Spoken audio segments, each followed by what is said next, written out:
Okay, welcome to week 3. We made it through the first 2 weeks already, if you can imagine that.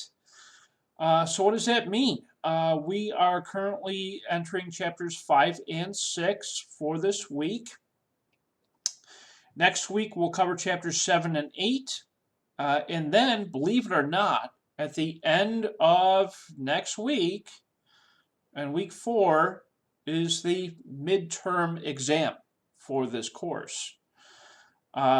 We are making a lot of quick progress. At the end of next week, we'll be halfway through the course, which means the midterm exam for this course. Every week, as you know, there are 2 action items that need to be completed. It's usually like a quiz and homework. Sometimes it'll be a quiz and a discussion board. Sometimes it'll be a discussion board and a homework or whatever. There's usually a combination of 2 items. It represents 1 item for each chapter, as we discussed before.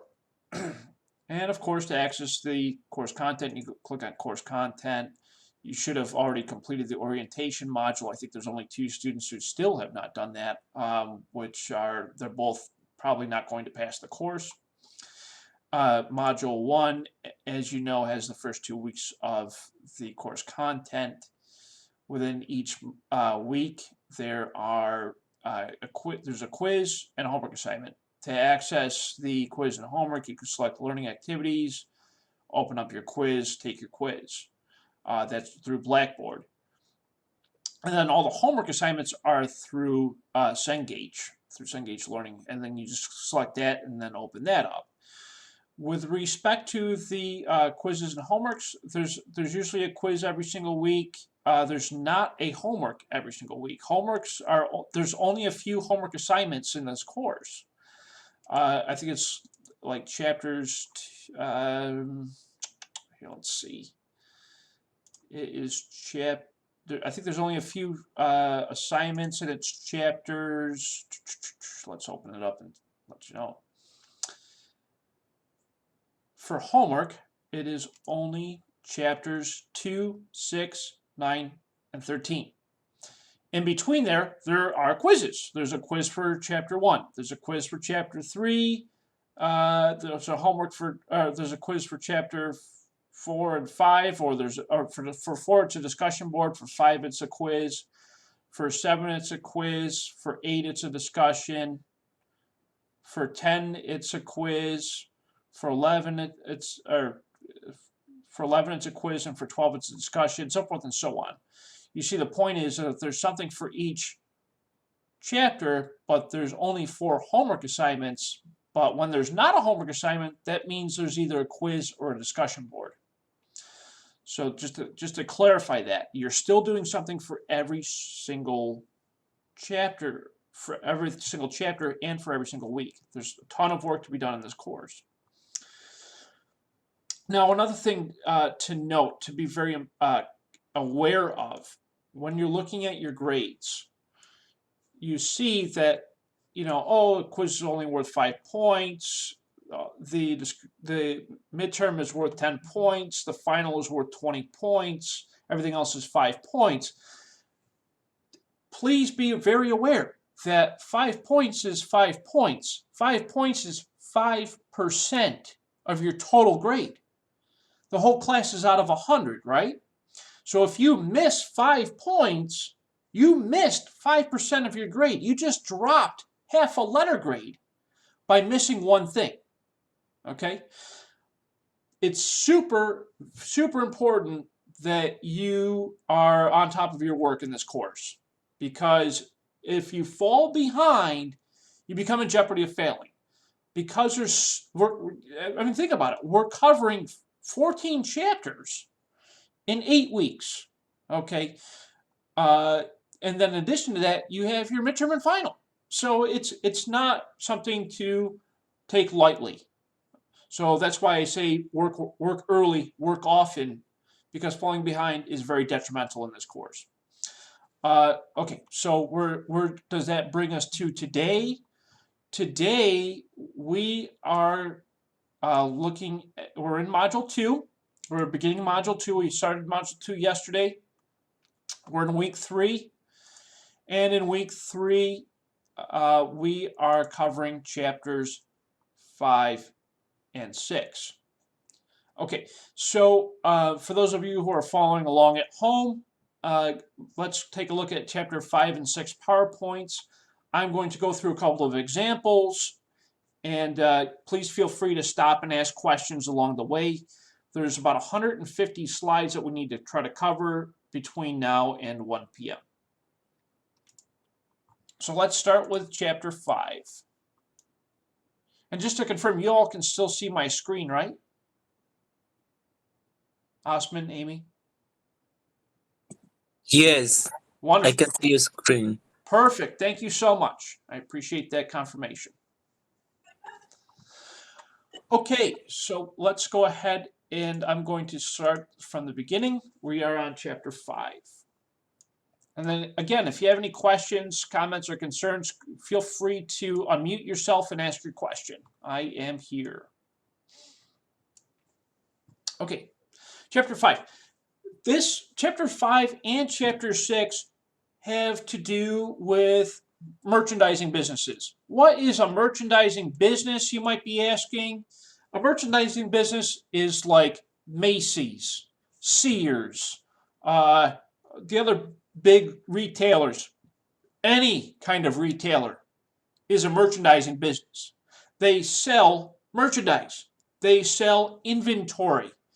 Any business that sells merchandise or inventory is considered to be a merchandising business. As you would think, when that company, like Macy's, for example, purchases inventory from their distributors and then sells it to you, the customer, there's a cost to Macy's for purchasing that inventory and then selling it to you. It's called the cost of goods sold. And we'll talk all about that in this chapter. Okay, the nature of merchandising businesses, it's different than a service business because here we're dealing with merchandise. We're dealing with physical inventory. And because we're dealing with physical inventory, this type of business follows a different operating cycle than a service business would. We still have similar financial statements like the income statement, balance sheet, statement of cash flows, retained earnings. All of these things are the same, but they're a little bit different when it comes to how the reflection of our revenues and expenses because we're dealing with physical inventory. The operating cycle of a business is by how the company spends its cash, generates its revenue, receives cash at either the time that it's generated or at the time the cash is received, depending on whether you're working in a cash-based or an accrual-based accounting system.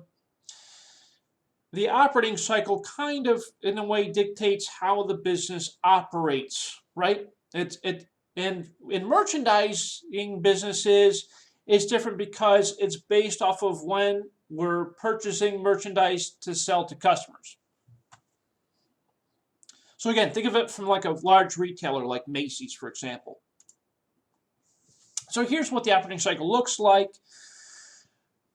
The company purchases merchandise, uses cash to purchase merchandise, or sometimes not cash, sometimes it uses accounts receivable to purchase merchandise. The merchandise is then sold to the customer. The customer might purchase it on account, and then we collect the cash, and then the cycle continues, right? It goes around and around. Macy's buys the inventory from the distributor, then sells it to you, the customer. You buy it either on a receivable or on cash. I collect the cash, and then I purchase more merchandise, and the cycle continues. That's the idea. Okay. The time and days to complete the operating cycle is different among different merchandising businesses. For example, in a grocery store, there's a shorter operating cycle.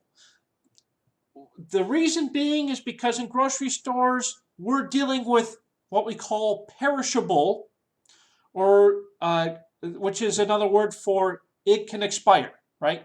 It's like if the grocery store can't sell the milk and the eggs fast enough, then we got to throw it out, right? Because it expires within like a week or two of the expiration date. So in the grocery store, the operating cycle is much shorter. In a company like Macy's, the operating cycle is a lot bigger or a lot longer because clothing doesn't expire. Okay, there's no expiration date on clothing. So I can continue to sell it regardless of what month it is, right? So that's the difference between those two types of businesses in terms of the operating cycle, how long and short. Let's take a look at the financial statements. Here's where the differences come into play, and I'm going to point out the most important parts. As you can tell, with a service business, represented here on the left, we have fees earned, which is the same as saying, you know, I made the sale of the service to my customer or to my client. I'm going to subtract out any expenses, any day-to-day operating expenses, and I'll have my operating income or my net income. For the merchandising business, I have my sales that I've made. We call it sales, which is different than fees earned. Fees earned means I'm providing a service for a fee, right? You know, like a lawyer's fee or a doctor's fee or an accountant's fee, right? Those are service businesses. When I'm selling a product which is a merchandising business, my sales comes from the sale of that product. That's why we call it sales. So sales minus this thing called cost of goods sold. This is the cost to the business to sell that merchandise. What does that mean? If I'm Macy's, I'm selling a red shirt for $20. I purchased that red shirt from my distributor for $5. The cost of goods sold is $5. It's the cost to the company for the purchase of that inventory from the distributor. That's the cost of the goods sold. And which is different from manufacturing, but we'll talk about that in a later chapter.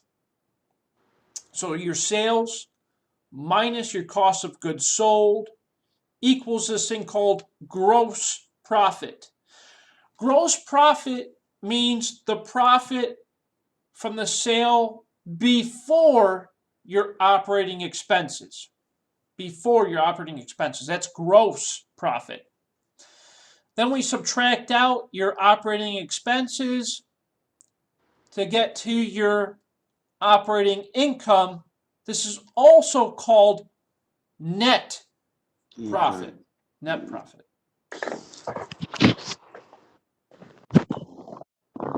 Good so far?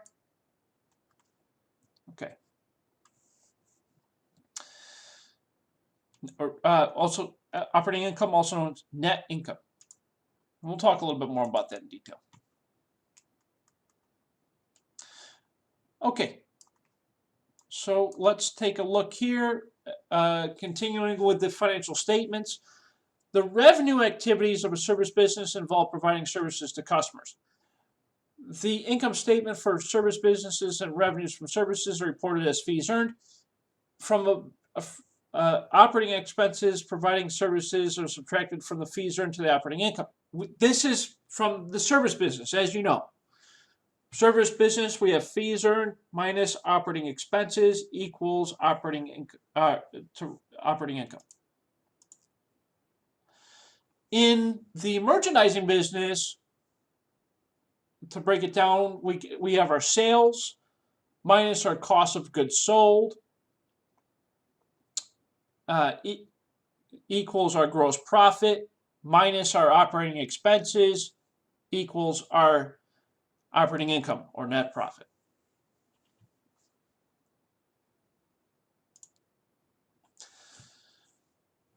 Okay, let's talk more about the merchandise itself.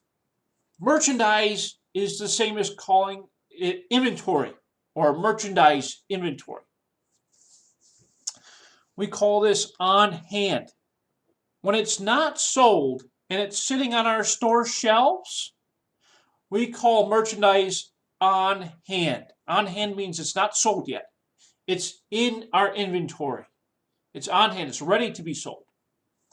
Inventory is reported as a current asset on the balance sheet. As you know, the balance sheet includes assets, liabilities, and equity. When it's current, it means it's within 12 months or less. When it's long-term, it's more than 12 months. Okay? Current, 12 months or less. Long-term, more than 12 months. Inventory is called a current asset because I can quickly sell it, quickly convert it to cash. Therefore, it is a current asset. It's an asset because I can use it to generate cash.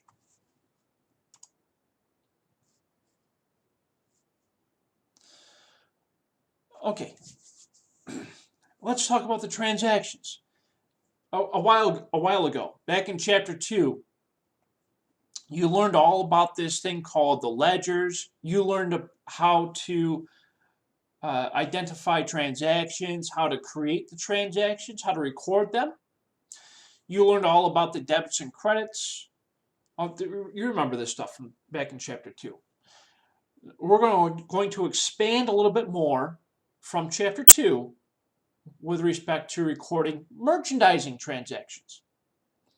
Merchandise transactions are recorded using the same rules that you learned about with your debits and credits. There's one small difference, though, and in here we're going to talk about this subsidiary ledger.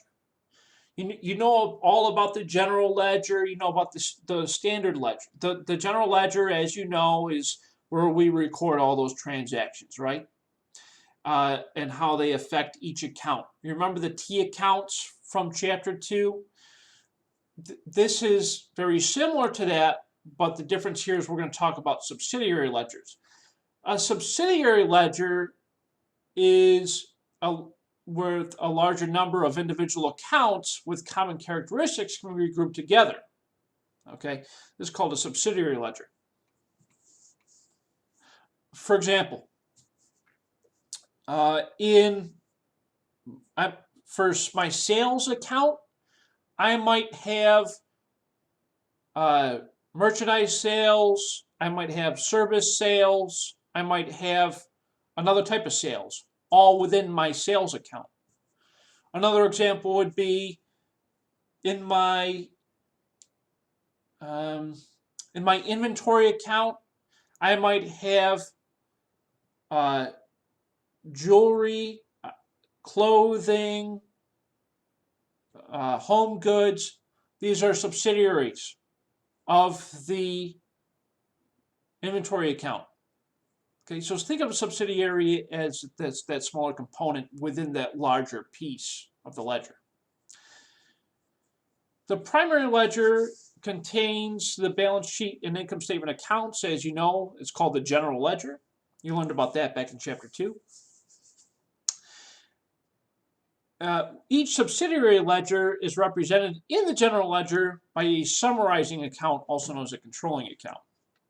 And we'll see that in a little bit more detail here soon. Common subsidiary ledgers include things like accounts receivable subsidiary ledgers, where the accounts receivable subsidiary ledger, such as a customer ledger, lists the individual customer accounts in the alphabetical order. So think about it this way. Your larger account is accounts receivable. Within your accounts receivable, you have these subsidiary accounts, which are the names of your customers in alphabetical order and how much they owe you. Okay? That is the subsidiary ledger to accounts receivable. Does it make sense? It's kind of, think of subsidiary as you're breaking down the larger accounts into more detail. Think of subsidiary as another word for that is the detail within that ledger. Another example is accounts payable. Accounts payable has what we call creditors ledger. That's a list of the creditors that you owe in alphabetical order within the accounts payable account. It's the detail within accounts payable. That's the subsidiary ledger. Same with inventory. Inventory, subsidiary ledger, which is the detail within the inventory account, will have the names of various products that you sell and how much the amount value is for each item. That type of stuff.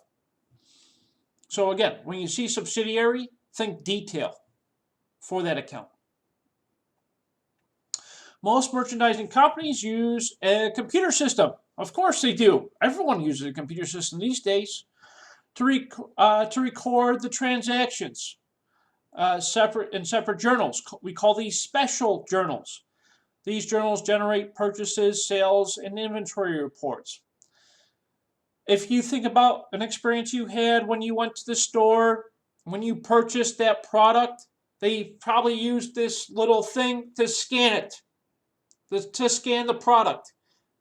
It's called a bar gun, right? It's a barcode reader, and it scans the barcode, and that is the computerized system that takes it out of inventory and puts it into sales.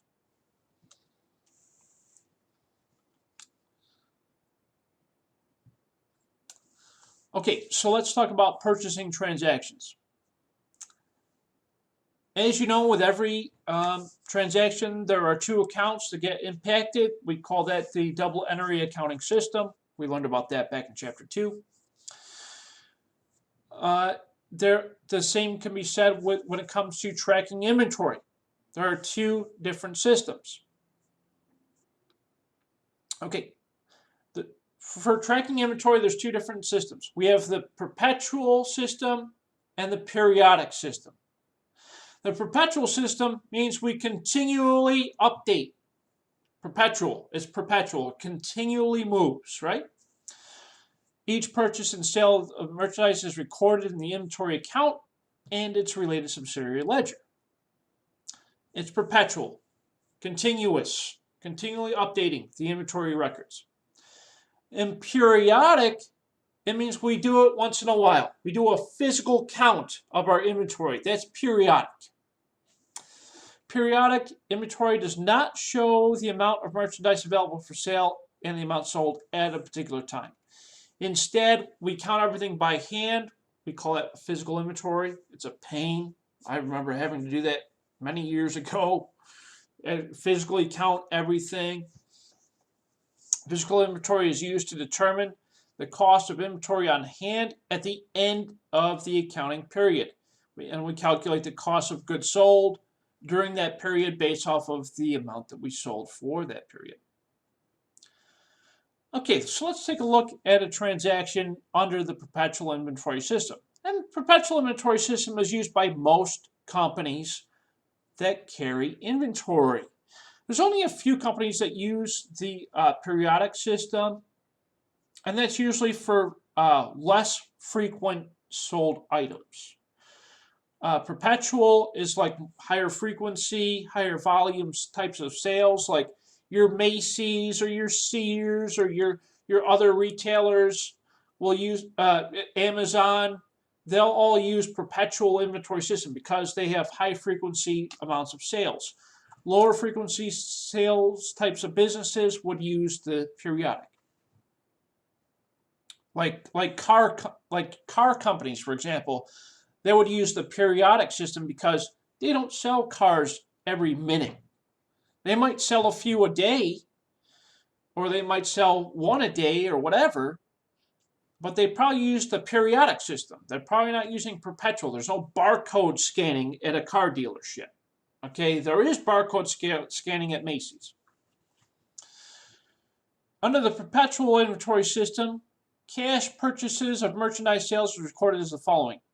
We debit our inventory account, okay, of $2,510, and we credit our cash, $2,510. This is to represent that our company purchased inventory from our vendor, Bowman Company. And that transaction happened on January 3rd, 2019. So I purchased inventory, which means I debit my inventory to increase my inventory, right? I debit inventory to increase my inventory, and I credit my cash to reduce my cash.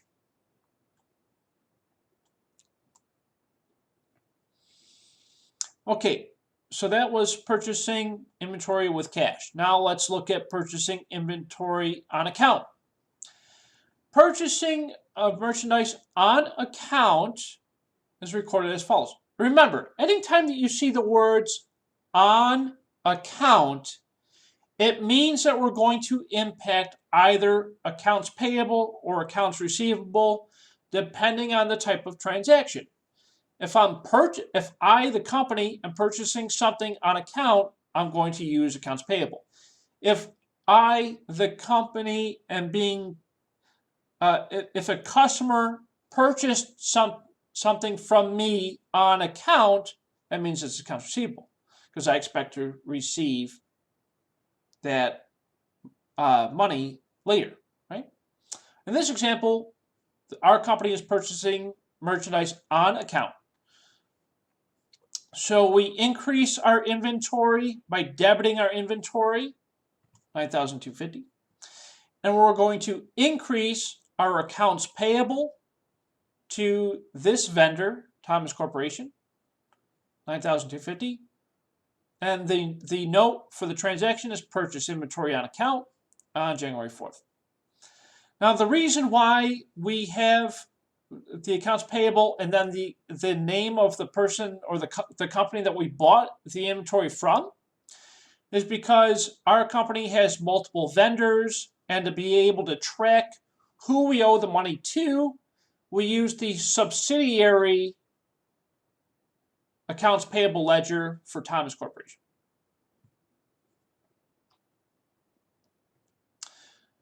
Okay, now let's talk about terms. What are terms? Terms indicate the amount of time, any type of discount, and the amount that are stated on the invoice. Terms of purchase on account are indicated on the invoice to the biller or seller that sends the inventory to the buyer. So, for example, if I'm Macy's and I purchase some red shirts from Thomas Corporation and I do it on account, Thomas Corporation will send me a bill, which is the invoice, and Thomas Corporation will say, Macy's, you have 30 days to pay. If you pay within 10 days, I'll offer you a 2% discount. FOB, which means free on board, so shipping is included, that type of stuff. It'll identify the terms, right? So here's an example of an invoice. Here's the invoice. It was from this company who sold our company, Net Solutions. They sold us some inventory. Here's the invoice number. I'll enter all this into my computer system. They sold it to us. Here's our purchase order number, 412. I ordered it on this date. I received the inventory on January 5th. The terms are 210 net 30, FOB. Okay, so terms. When you see 210 net 30 on an invoice, what does that mean? It means that if I pay the bill within 10 days I'll receive a 2% discount. Otherwise, it'll be the net amount in 30 days. That's what these terms mean. I'll say it again. 210 net 30. It means that when I receive the bill, if I pay that bill within 10 days, I'll receive a 2% discount. Otherwise, I owe the net amount within 30 days. 210 net 30. And you'll see this. You'll see this on your quiz. You'll see this on the exams. So 210 net 30. Just kind of keep that in mind. And there's in the chapter 5, in a reading, it'll identify that as well. Or this is a good example of this. I ordered 20 fax machines at $150 a piece. For the total amount came to $3,000. So that's an example of an invoice. Okay, the credit terms. The terms for when payments of merchandise are to be made are called credit terms. Again, 210 net 30. And I'll show you that example again. If payment is required on delivery, the terms are cash or net cash. When it says on delivery, oftentimes it'll say COD, which means cash on delivery. COD, cash on delivery. Otherwise, the buyer is allowed an amount of time known as the credit period, which is to pay. Oftentimes it's 30 days, N30, net 30. The credit period usually begins with the date of the sale as shown on the invoice. So going back to our invoice example, the date of the sale, okay, the date of the invoice, January 5th, okay. So I have 30 days from January 5th to pay this bill in full. That's what this tells me, N30. I have 30 days from January 5th to pay this bill in full. If I pay this bill within 10 days of January 5th, so on January 5th, if I pay this bill by January 15th, I'll receive a 2% discount. That's the 210 part. And I'll show you that a little bit more here in a second. So here it is. Oh, here it is. Okay, purchase discounts. To encourage the buyer to pay before the end of the credit period, which means by the time the invoice is due, to encourage them to pay sooner than its due date, the seller will oftentimes offer a discount. So for example, looking at that example, a seller will offer a 2% discount if the buyer pays within 10 days of the invoice date. If the buyer does not take advantage of that discount, the total invoice amount is due within 30 days. That's what is expressed in the terms 210 net 30. And read as 2% discount if paid within 10 days, net amount due within 30 days. That's why they call it 210 net 30. And there's other types of discounts like this, like that 2 doesn't need to be a 2. Like some companies might offer a 5% discount. It would be 510 net 30. Some might offer a 1% discount, 110 net 30, so forth and so on. So what does that look like on a calendar? Again, I received the bill on January 5th. 210, if I pay the bill by the January 15th, between the 5th and 15th, then I'll receive a 2% discount. And what does that look like? Again, the total amount was $3,000. 2% of $3,000. That means I would only have to pay $2,940 if I pay it before January 15th. Otherwise, I owe the full $3,000 from the 16th all the way up until it's due on the 4th of the following month.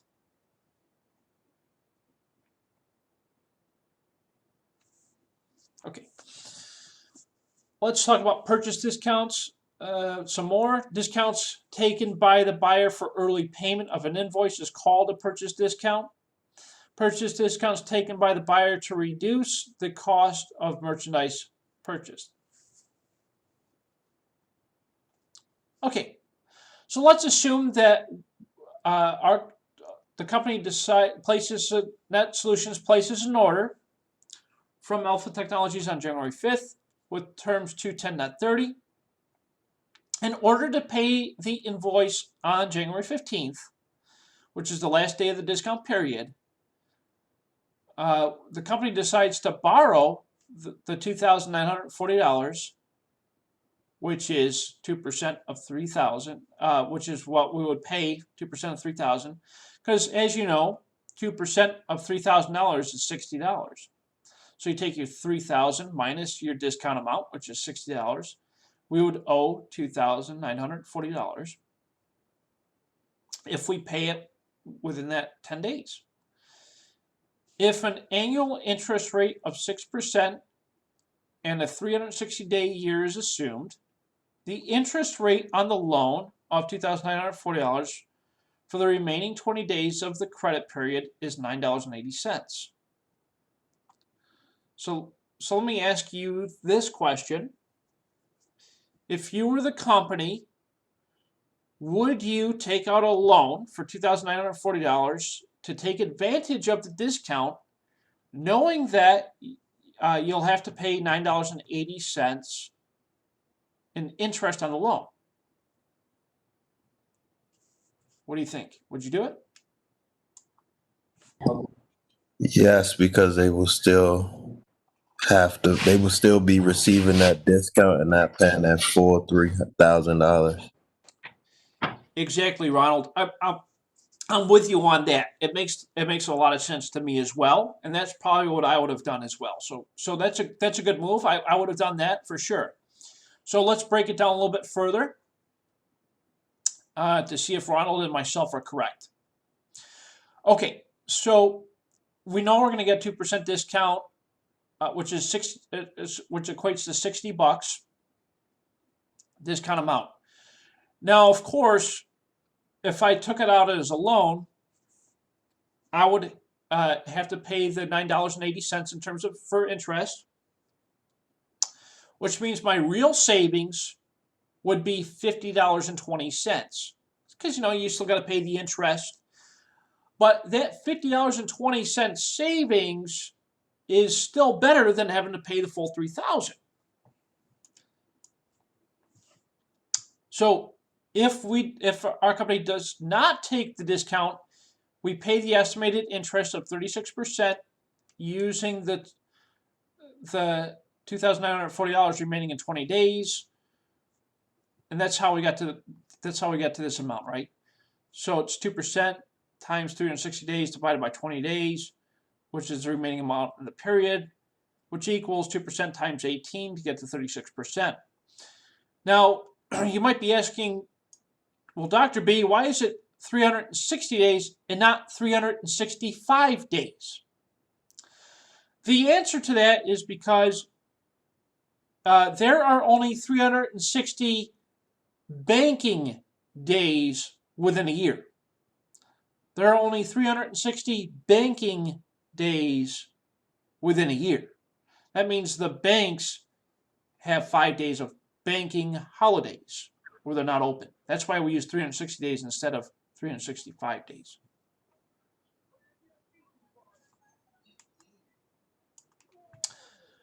Since buyers normally take all purchases discounts, inventory is debited for the net purchase price under the perpetual inventory system. That means that the buyer debits inventory for the amount of the invoice minus the discounted amount. Okay, so what does that look like? So if I took advantage of that discount, I would not record $3,000 worth of inventory. I would record $2,940 worth of inventory because I took advantage of that discount amount. For me, the purchasing company, I end up saving quite that $60 on my total cost of inventory.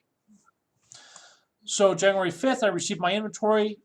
I debit inventory to increase inventory, 2,940.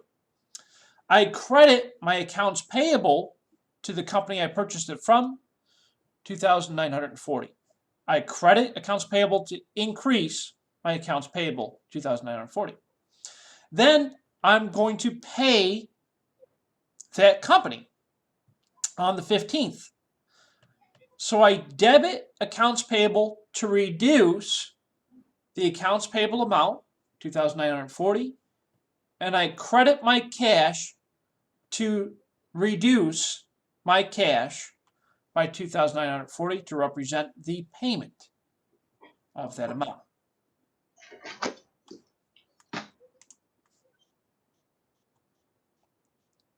Okay. Now let's talk about returns and allowances. Ugh, I hate returns. I don't like when a customer returns the stuff I sold them because that's going to cost me something, right? It's the worst. When I do it, it's okay, but if it happens to me, it's not okay. So let's talk about purchase returns and allowances. A buyer may request an allowance for merchandise that is returned. This is called a purchase return. Or a purchase allowance for damaged or defective merchandise. Oh, I hate that when that happens. It's kind of like you ordered something on Amazon and it shows up broken, and then you got to go through the process of returning it. They might say, for a purchase return, that means they'll refund you, okay? For a purchase allowance, that means, hey, we'll give you store credit, or we will replace it for you, right? So from a buyer's perspective, such as returns and allowances, we call these purchase returns and allowances. In both cases, the buyer normally sends the seller a debit memorandum, also known as a debit memo, to notify the seller for the reasons of the return or to request a price reduction. So a purchase return, it's like, hey, I'm going to get a refund. I'm going to tell you why I'm sending it back to you through a debit memo. To request a price reduction is also known as a price allowance. This is like saying, hey, you know what? That iPod you sent me, it's damaged, but I really don't want to return it. So I'm going to contact you and say, hey, listen, I want a partial refund. This is also known as a price reduction. A debit memo also informs the seller of the amount of the buyer proposes to debit the accounts payable due to the seller state's reasons. In other words, we're going to use that debit memo and enter it toward their accounts payable. If they purchase it on account, of course. Okay, this is an example of a debit memo. Our company, the debit memo, this is number 18. The date of which we're entering the memo. We're giving a debit memo to this company. The server network interface cards, invoice number is being returned. $90. We're sending 10 of them back for $900. Total of $900. And so this would go to Maximum Systems, and then Maximum Systems would adjust our accounts payable account for this amount. Returns and allowances. The buyer may use the debit memo as a basis for recording the return or allowance, or they'll wait for approval from the seller or the creditor. In either case, the buyer debits the accounts payable and credits inventory. Now, when you credit inventory, you're basically putting the inventory back, right? You're putting the inventory back, taking the inventory out. And when you're debiting the accounts payable, of course, it's an increase. So, okay, so let's take a look. So our company is going to record the return of the inventory by the following. we are going to debit the accounts payable, reduce the accounts payable by 900, and we're going to reduce our inventory by 900 by crediting our inventory. So reduce accounts payable, we debit accounts payable, reduce inventory, we credit inventory. And of course, the memo is debit memo number 18. This happened on March 7th. So before paying an invoice, a buyer may return inventory or be granted a price allowance for an invoice with a purchase discount. In this case, the amount of the return is recorded at the invoice amount minus the discount. So here's how this looks. Let's assume the following for our company on May 2nd.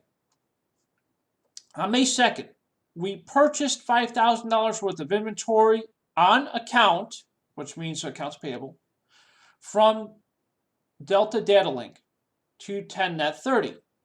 Okay, so we record this. 210 net 30. 210 net 30. This means that I'm going to get a 2% discount if I pay it within the first 10 days. Otherwise, it's net 30.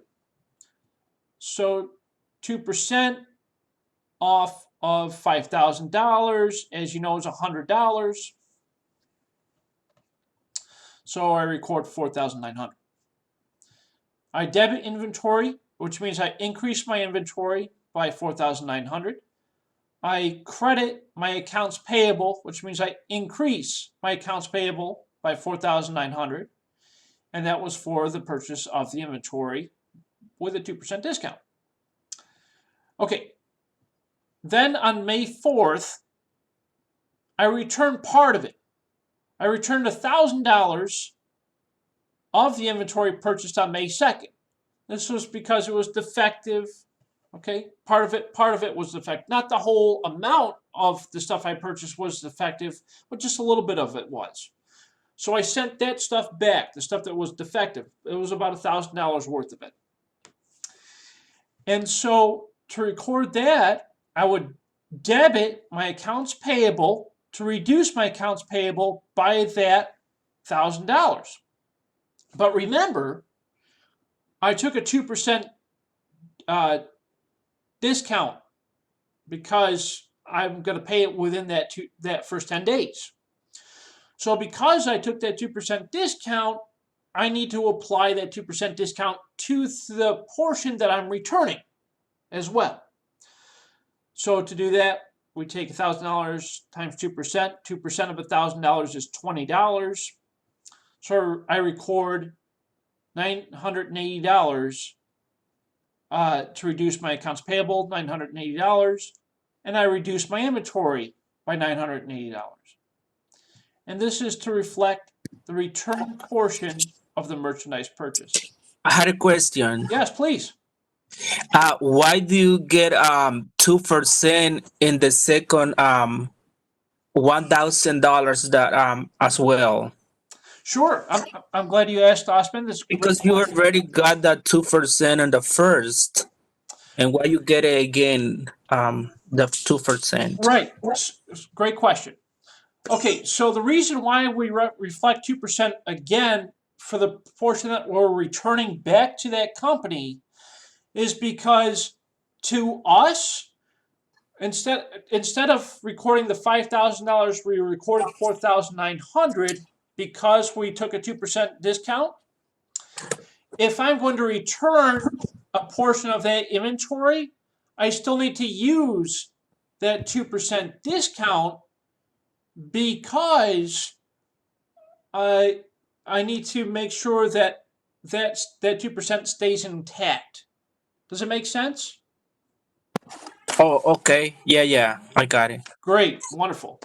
Thank you. My pleasure. Good question. Okay. So that's the return, and then on May 12th, it says we paid for the purchase from May 2nd minus the return and the discount. Okay, so we made the purchase on May 2nd. We return part of it on May 4th. On May 12th, we're going to pay.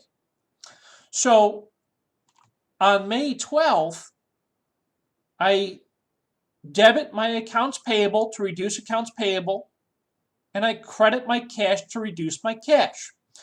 Now, the reason why I'm only paying them $3,920 is because I took the discounted amount, $4,900, minus the amount that I returned. I'm not going to pay for something that I returned to the company. So $4,900 minus the amount that I returned, $980, gives us $3,920. I'm going to debit accounts payable $3,920 because I'm going to reduce my accounts payable by that amount. And I'm going to credit my cash $3,920 because I'm going to reduce my cash by that amount.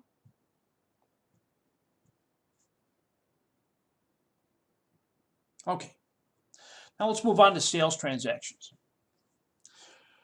Revenue from merchandise sales is typically recorded just as sales. Sometimes it might be called sales merchandise or sales of merchandise or merchandise revenue. These are other names of based off of whatever the chart of accounts is for that company is what we'll use, but these are just other names that represent the sale of merchandise. It's typically just sales. Sometimes it's sales of merchandise. Sometimes it's merchandise revenue. These are other names of to record sales or revenue for the sale of merchandise. Okay, here's an example. So on March 3rd, our company, Net Solutions, sold merchandise for $1,800 to our customers. These were cash sales. Okay, so here's how we record the transaction. The date's March 3rd, so the first thing, as you know, from what you read in Chapter 2, the first thing we do is record the date, March 3rd. The next thing we do is we record our debit account. In this case, it's cash, because we're increasing our cash, so we debit our cash, $1,800. The next account is our credit account, which is sales. To increase our sales, because as you know, the sales is represented in equity, which is a part of our income statement. Sales, we credit our sales to increase our sales, $1,800. And then our note is to record cash sales. So using the perpetual inventory system, the cost of goods sold and the decrease in inventory are also recorded. In this way, the inventory account indicates the amount of inventory on hand. So here's what that looks like. So very similar to the double entry accounting system, when we recorded the sale of the inventory, right? We showed that, or we recorded the sale. We increased our cash, we increased our sales account. Now, of course, we need to represent what happened with the inventory. So we assume that the cost of goods sold from that sale that we made on March 3rd is $1,200. $1,200 represents how much it cost us for the inventory to sell to that customer. The entry to record it looks like this. On March 3rd, we debit our cost of goods sold account, $1,200. Cost of goods sold, as you know, is the cost of the inventory to Net Solutions, to our company. It costs us $1,200 in inventory to sell to that customer. Okay, so I debit cost of goods sold to increase cost of goods sold, $1,200, and I credit my inventory account, $1,200, to reduce my inventory account. And of course, the note is to record the cost of goods sold.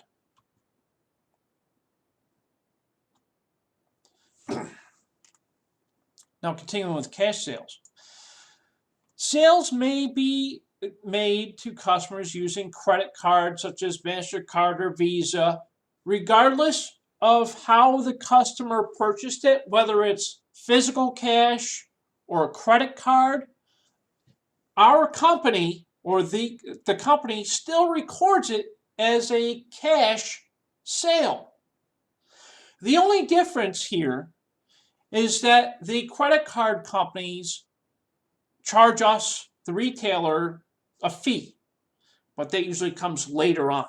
And you'll see how that looks. On our income statement, we record it as credit card fees or credit card processing fees. Those are expenses to the business. So we just eat that expense, okay? But so whether it's cash or whether the customer purchased it using a credit card, either way, our business or every business still records it as a cash transaction because the transaction is happening right then and there.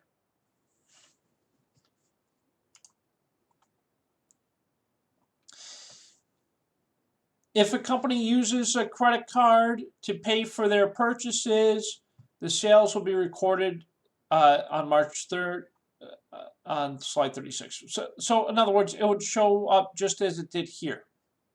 It doesn't matter whether it was recorded if they purchased it using a credit card or if they used physical cash. It doesn't matter. They both get recorded the same as it would if it were cash. That's the whole point that I'm trying to get across here. Processing fees are recorded as expenses on the income statement. And here's how that looks.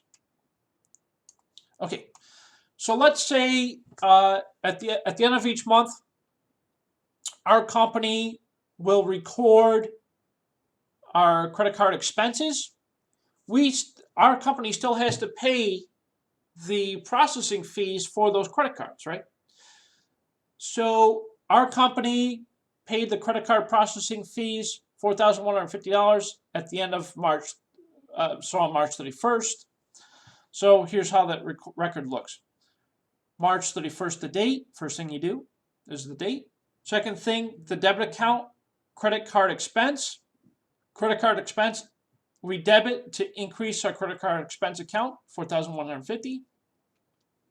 We're paying it with cash, so we credit our cash to reduce our cash by $4,150. And the memo is to record service charges on credit card sales for the month. So that's cash. Now let's talk about sales that we make on account. Now remember, anytime you see the words on account, we're either impacting accounts payable or accounts receivable, depending on the type of transaction. Accounts receivable on account is used when we, the company, are selling to a customer and the customer is not going to pay us yet. They'll pay us at a specified date, like 30 days later or something like that. That's when we use accounts receivable. You've delivered the product or the service, but the customer hasn't paid you yet. We call that accounts receivable. For accounts payable, it's we received the bill, but we have not yet paid it. That's accounts payable. Okay, so let's look at this example. Our company, Net Solutions, sold merchandise on account for $18,000. The cost of goods for that merchandise that we sold was $10,800.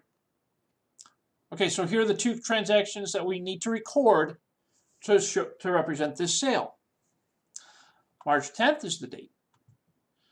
We debit accounts receivable to our customer, $18,000. We credit sales to increase sales, $18,000. The memo line is the invoice number. Then, of course, we need to represent how much the cost of goods sold was. So we debit cost of goods sold to increase our cost of goods sold account by $10,800. We decrease our inventory account by crediting inventory for $10,800. And the memo line is cost of merchandise sold for invoice number to match the invoice number from that sale.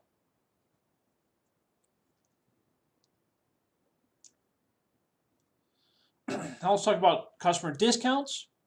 A seller may grant a customer a variety of discounts. We call these customer discounts. These are incentives to encourage customers to act in a way that benefits the seller. For example, a seller may offer customer discounts to encourage customers to purchase in volume or order early. An example. Macy's will offer a sale on, we'll say, home furnishings, buy one, get one free, or buy one, get one half off. When you go to a store and you see buy one, get one free, or buy one, get one half off, or something like that, the reason why the retailer is doing that is to encourage you to buy more. That's the whole idea, right? Or they might get you to order early. They'll say limited time offer, 10% off. Or early sale, 25% off, something like that. They try to get you to buy early and often, right? That's the whole idea behind customers' discounts. Of course, there's sales discounts. These encourage customers to pay their invoices early. For example, 210 at 30, which means I'll give you a 2% discount if you pay me within 10 days. The reason why businesses do this frequently is because they need that cash earlier on so they can use that cash earlier to do things like operate the business, to pay their bills early, so forth and so on. That's the whole idea behind it. Okay, let's look at another example. Let's assume that our company, Net Solutions, sold $18,000 worth of merchandise to Digital Technologies on March 10th with credit terms 210 at 30. Okay. The March 10th sale will be recorded as accounts receivable, Digital Technologies, that's who we sold it to. We're debiting accounts receivable to increase our accounts receivable, $17,640. $17,640 is the total amount that we would expect to receive if Digital Technologies pays their bill within that first 10 days. And we will credit our sales account to increase our sales, $17,640. Remember, debits always equal credits. Always equals credits. Debits always equal credits. Okay, then later on, the company, Digital Technologies, pays us on March 19th. That is within that first 10 days. Because remember, we sold it on March 10th. Our customer is paying us on March 19th. So we debit cash to increase our cash, $17,640, and we are going to credit accounts receivable for Digital Technologies, $17,640, to reduce the accounts receivable. And that represents the receipt of the cash. Okay. Now let's talk about something a little bit different. We're going to talk about refunds and allowances. Oh, my goodness. I never like giving customers refunds, but once in a while you have to. Got to keep your customer happy. Okay.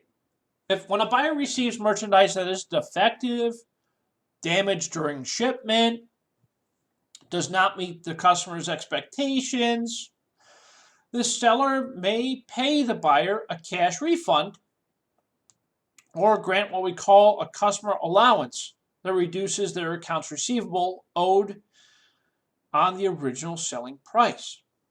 Professor, I have a question. Yes, on this. please. Because I was curious about one store I went into.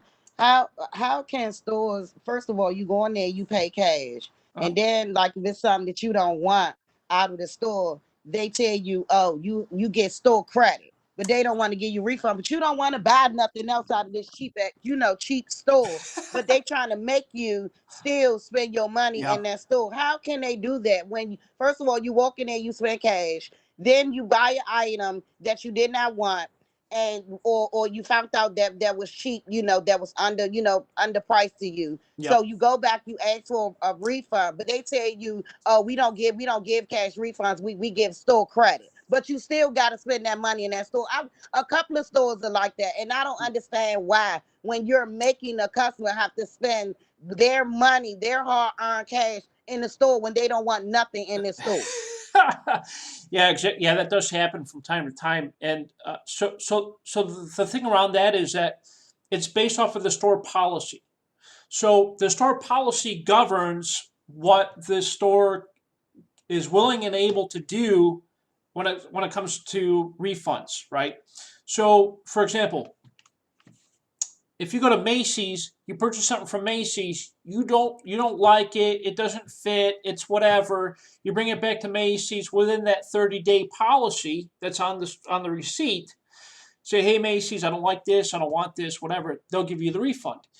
But let's say you purchased that same thing from Macy's, you waited 31 days or later, you try to bring it back to Macy's, they'll either say, hey, listen, you're outside of the store policy for getting a refund, we'll issue you a store credit, or you just can't bring it back. That's it, right?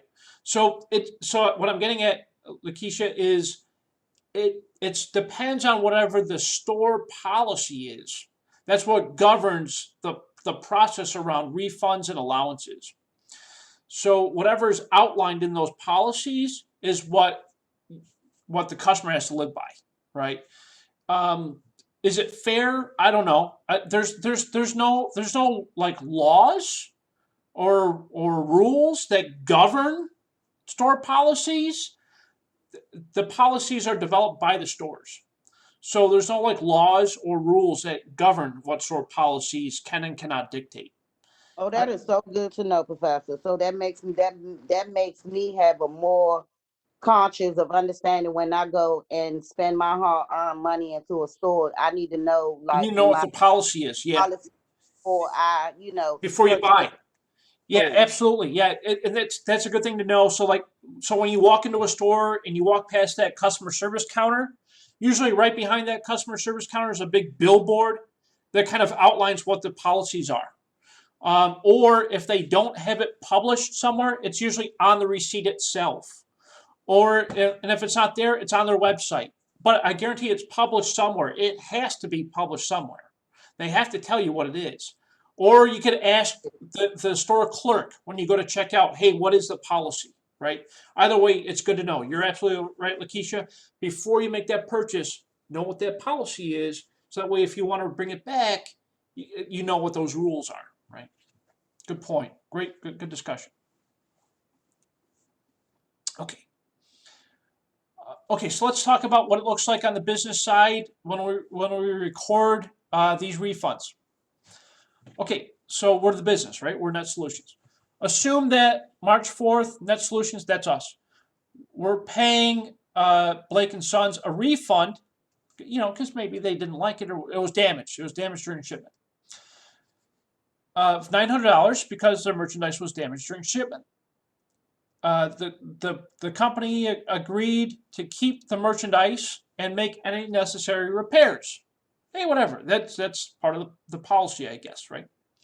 But our company, Net Solutions, we're still going to issue our customer the refund.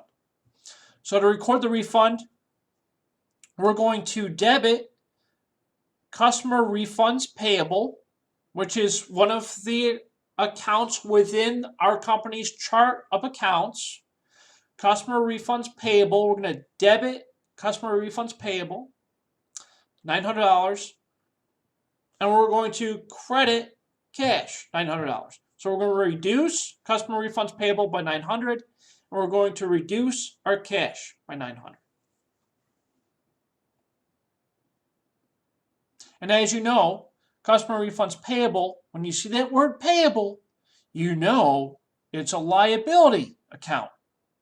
And we already know that cash is an asset. So the accounting equation is always in balance. Okay, let's talk about customer refunds payable. Customer refunds payable is a liability account for estimated refunds and allowances that will be paid or are granted to customers in the future. It is recorded at the end of the accounting period and is a part of the adjusting process. We learned about that in earlier chapters. In some cases, a customer who is due a refund has an outstanding accounts receivable balance. So instead of giving a cash refund to a customer who already owes us more, we would just reduce the amount that they owe us, right, by that refund amount. When that is done, the seller normally sends a buyer a credit memo indicating its intent to credit the customer's accounts receivable.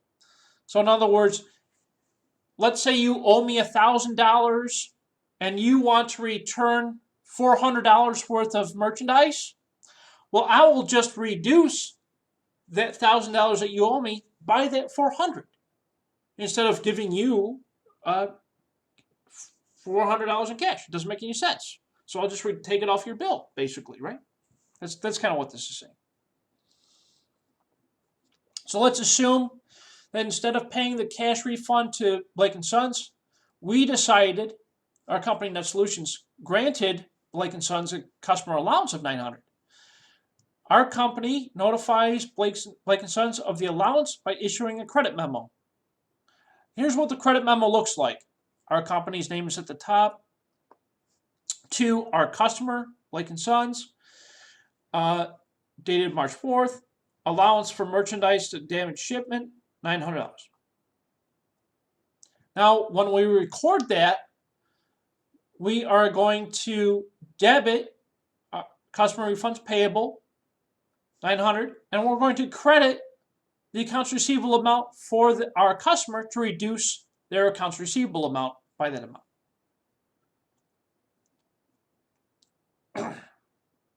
Now let's look at customer returns. Let's assume on January 15th, Borman Enterprises returned merchandise with a selling price of $3,000 for a cash refund. The merchandise originally cost our company $2,100. Our company would record the cash refund and the return with the following two entries. On January 15th, which is the date of the refund, we would debit customer refunds payable by $3,000, and we would credit cash by $3,000 because it's, as the problem told us, so we said that we are providing a $3,000 cash refund. And we know that that inventory originally cost us $2,100. So we would debit inventory to increase our inventory by $2,100, and we would credit our estimated returns inventory by $2,100 to represent the return of that inventory. Estimated returns inventory is a current asset account that is reported on the balance sheet under inventory. Remember, it's one of those subsidiary accounts that we talked about earlier in the chapter. It represents an estimate of merchandise that will be returned by customers. It is recorded at the end of the accounting period as a part of the adjusting process that we learned about in earlier chapters. Journal entries to record customer refunds, allowances, and returns look like this. Customer does not return the merchandise. If it's a cash refund, we debit customer refunds payable, credit cash. If it's a credit memo, we debit customer refunds payable and credit the accounts receivable. For a customer who returned the merchandise, debit customer refunds payable, credit cash. The second entry is we debit inventory and credit estimated returns inventory. And we follow a very similar process for the credit memo. The only difference is here is the accounts receivable. Now let's talk about this other aspect when we're talking about merchandising inventory is freight. Of course, freight is involved here, whether we're purchasing or selling. Net Solutions, our company, we have to purchase our inventory from somewhere, a vendor, right? And that vendor's got to ship it to us. And then when we sell that inventory, we got to ship it to our customer. So, of course, there's freight involved. Freight is the process by which we are delivering and receiving inventory. So purchases and sales of merchandise often involve freight. The terms of a sale indicate when ownership and title and control of merchandise passes through the buyer to the seller. This is the point that determines whether the buyer or seller are responsible for paying freight costs. There's a couple of terms that we should know. The ownership of the merchandise may pass to the buyer when the seller delivers the merchandise to the freight carrier. We call this free on board. Free on board. This term means that the buyer pays the freight costs from the shipping point to the final destination. Free on board. Free on board means I'm going to pay for the shipping cost. The customer is going to pay for the shipping cost. Free on board.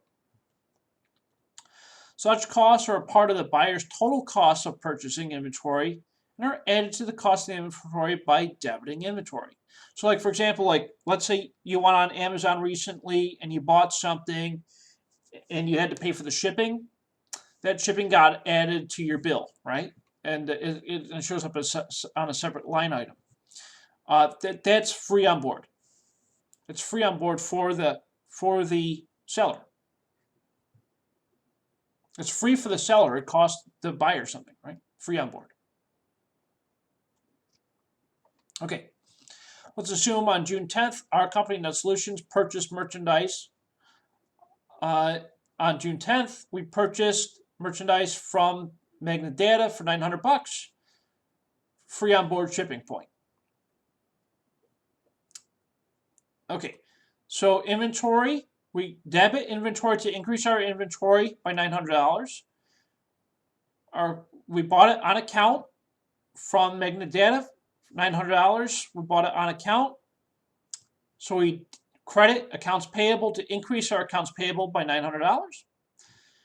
The memo line is purchased merchandise, terms free on board, shipping point. The second part of that transaction is that we are paying $50 in freight for the purchase of that inventory to our supplier, Magnet Data. So we debit our inventory account, $50, and we credit our cash, $50, to represent the payment of shipping for the cost of merchandise purchased. Now you might be asking, Dr. B, why are we increasing our inventory to cover the cost of the freight? Well, this goes back to the cost of merchandise sold, or the cost of merchandise. The cost of merchandise is not just the cost of the inventory, it's the cost of getting the inventory to us. So it's the inventory plus any shipping involved. That's why we debit inventory in that way.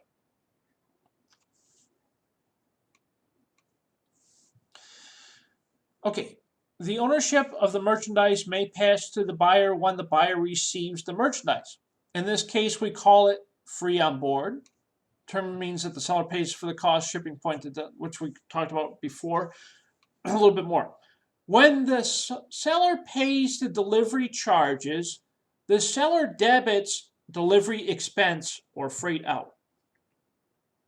Delivery expense is reported on the seller's income statement as a selling expense.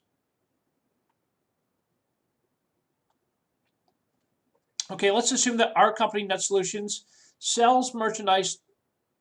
Now we're selling merchandise, okay, to this company, Crayons Company. So on June 15th, our company sold merchandise to Crayons on account for $700, free on board destination. The cost of goods sold is $480. Okay, so that first subset of transactions, we debit accounts payable for Crayons $700 because we sold on account, and we credit our sales account $700 to increase our sales account, and this represents the sale of merchandise free on board destination. The cost of goods sold was $480, so debit cost of goods sold to increase our cost of goods sold account, $480. And we're going to reduce our inventory account by crediting our inventory account, $480. This is to record the cost of goods sold for the sale of that merchandise. And then the next transaction is our company, Net Solutions, we're going to pay the freight of $40 on the sale, June 15th. So we're going to debit delivery expense $40 because we, the company, we're paying to deliver the product to our customer. Delivery expense $40, debit to increase delivery expense, and we credit our cash to reduce our cash by $40 to represent that we are paying the shipping cost on the merchandise sold.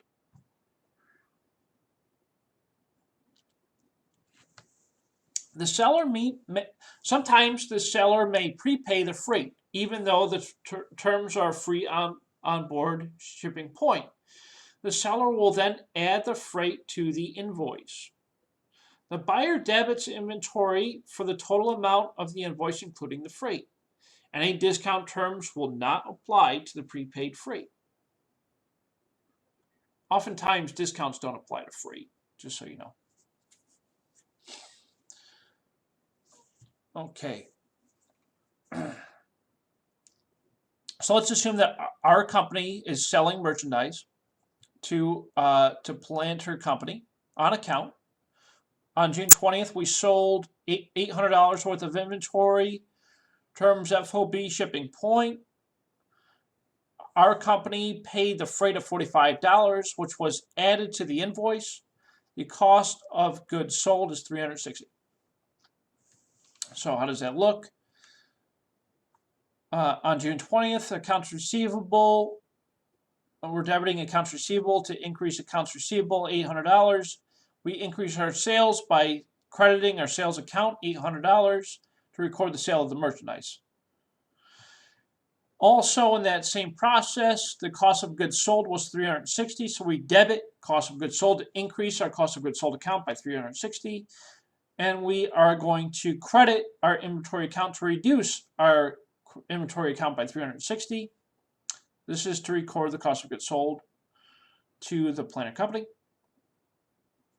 And also, we are going to debit our accounts receivable of $45 because, again, the company that bought it from us, they prepaid that shipping.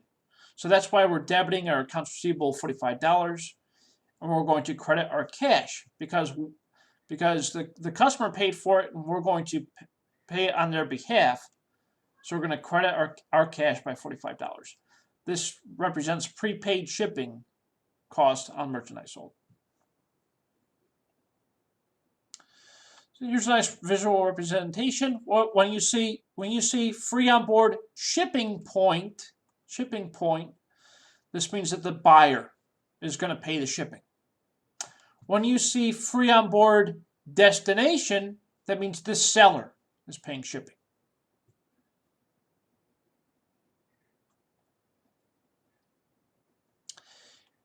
Okay, and here's how it looks from a T account perspective that we learned about before. Inventory, estimated returns, returns. We're not going to go through that. Okay, so as you know, merchandising transaction affects a buyer and a seller. And here's an illustration of the effects on the buyers and the sellers. And here's what the chart of accounts looks like. The highlighted ones are the ones that impact merchandising businesses. The ones that are highlighted are the ones that impact merchandising businesses. Now let's talk about taxes. I hate taxes. I really don't like sales taxes. Well, let's talk about it. Almost every state has a tax on sales of merchandise. We know that. I think Maryland is like 6%. I think Virginia's around the same. I think DC is like 7.5%, something like that. Every jurisdiction has their own sales tax on merchandise. The liability for sales tax is incurred when the sale is made. At the time of the cash sale, the seller collects the sales tax from the customer. When the sale is made on account, the seller charges the tax to the buyer by debiting the accounts receivable. The seller credits the sales on account for the amount of the sale and credits the tax to sales tax payable. The seller would record a sale of $100 on account subject to a 6% tax as follows. I would debit accounts receivable $106. Why $106? Because 6% on $100 is $6. So I debit accounts receivable $106. I credit sales as $100 and I credit sales tax payable for $6. As you can see, the debits equal the credits. 106 equals 100 plus 6.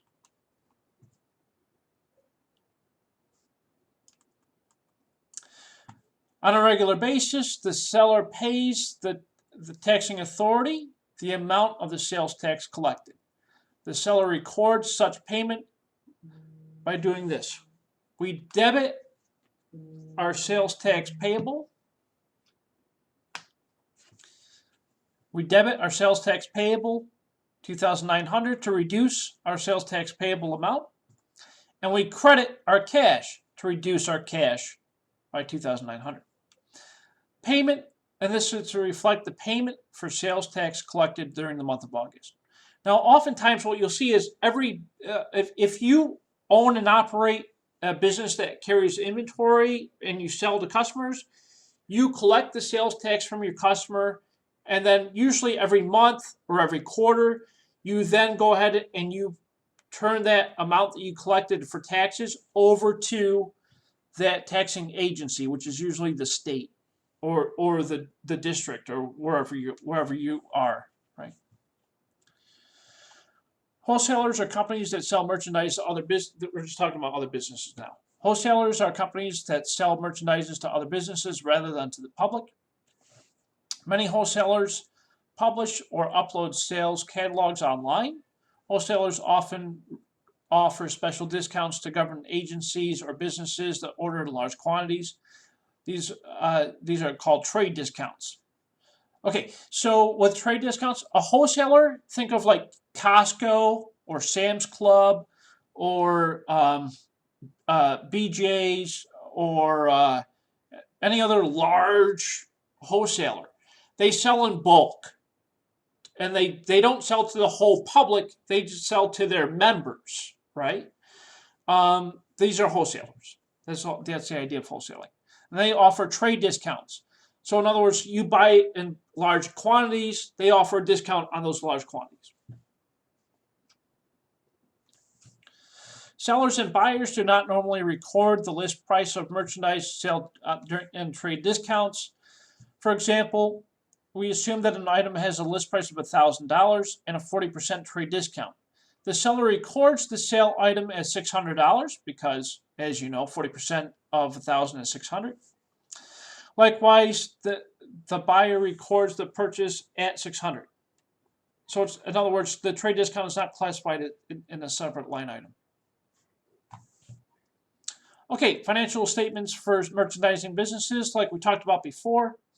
Although merchandising transitions affect the balance sheet and recording inventory, they primarily affect the income statement. The income statement for merchandising businesses are typically multi-step or single-step. It's usually multi-step for most of these. A multi-step income statement contains the following. They have sections, subsections, and subtotals. For example, we have sales minus our cost of goods sold equals our gross profit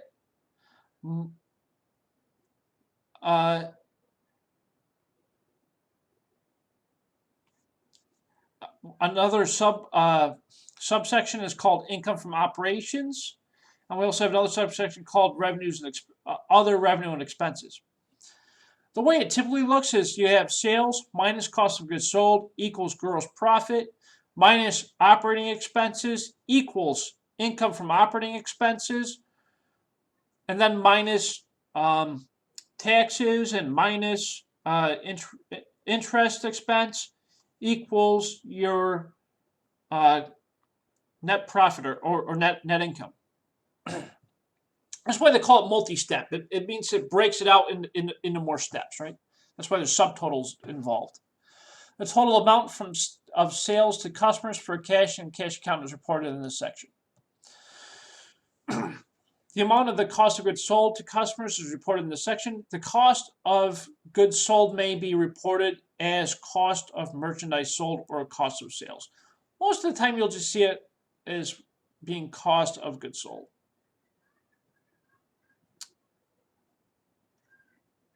Gross profit is the excess of sales over the cost of goods sold.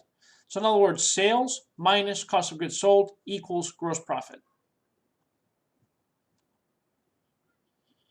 Income from operations, also called operating income, is determined by subtracting operating expenses from gross profit. Operating expenses are normally classified as selling administrative expenses. Selling expenses include things like salaries, supplies used, depreciation for store equipment, delivery expenses, advertising expenses. All of these things involve expenses to generate sales. Administrative expenses are also called general expenses. These include things like office salaries, depreciation of office equipment, office supplies used.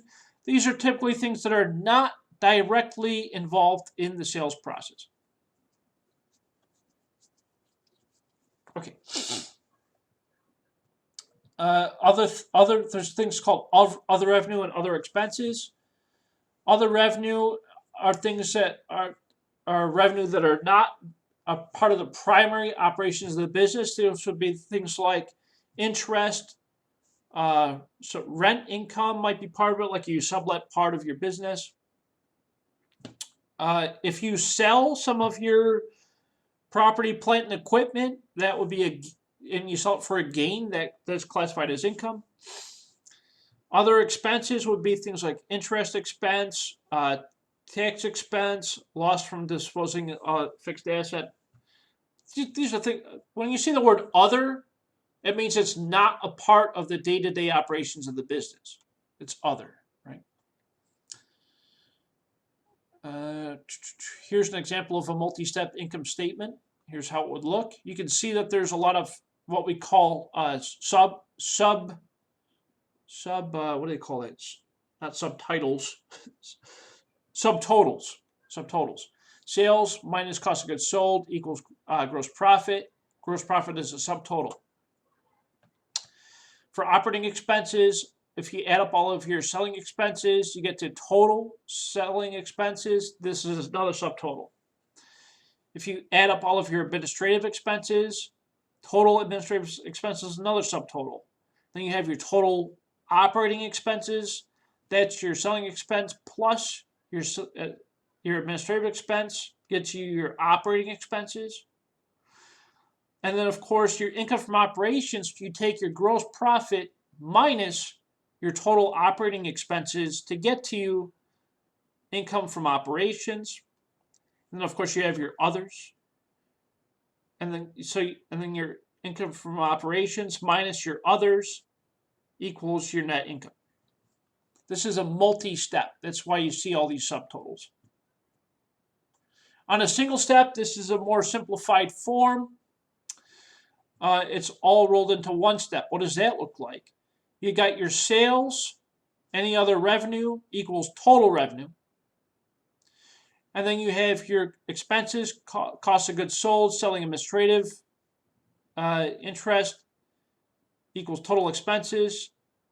Your total revenue minus your total expenses gets you your net income. So in other words, with a single step, instead of going from sales minus cost of goods sold, we go from sales and cost of goods sold is moved into expenses. And everything else is grouped together. That's why it's single step. And then retained earnings, as you learned about from earlier chapters, retained earnings is the money retained or kept within the business from period to period. You might have a beginning balance if the business operated before in the past. So your beginning balance plus your net income minus any dividends the company paid out equals the change in retained earnings. You take your beginning balance minus your change in, or plus your change in retained earnings equals your retained earnings at the end of that respective period. And this is what a balance sheet looks like for a merchandising business. You can see that you have your standard ones like cash, accounts receivable. For balance sheet for merchandising business, you have inventory, estimated returns of inventory. Let's see. Those are really the two most prominent ones that merchandising business has. Then, of course, there's adjusting entries for customer returns and allowances, which we talked about before. What that looks like. This example, our company on December 31st, before any adjustments were made, this is what it looked like.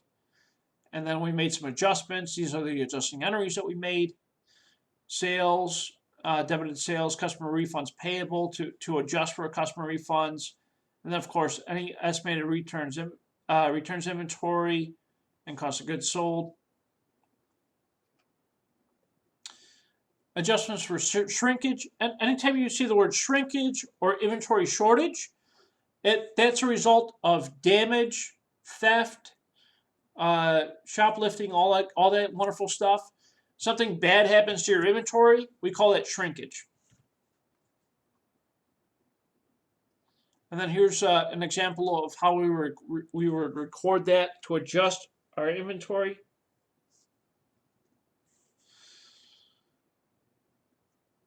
And then, as you know, at the end of the accounting cycle, we have closing entries. So just like we have for a service business, for a merchandising business, we also have a closing entry process. We close out all of our temporary accounts to income summary, which gets allocated to our equity on the balance sheet.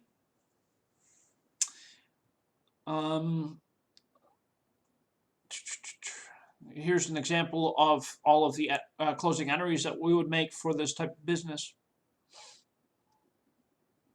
What that looks like. We're almost there. A couple of ratios you need to know about for analyzing and making decisions. When it comes to inventory, as you know, inventory is what makes the company business, makes the company sales, right? It's how the company makes profit, is based off of the inventory. So to analyze the company's profitability or effectiveness at generating sales, we would calculate what we call an asset turnover ratio. This measures how quickly I'm turning my inventory into cash, right? And so to calculate this ratio, we take our total sales and we divide that by our average total assets.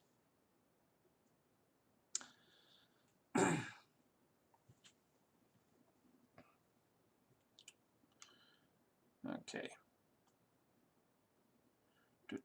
And this is what the chart of accounts looks like with a periodic inventory system.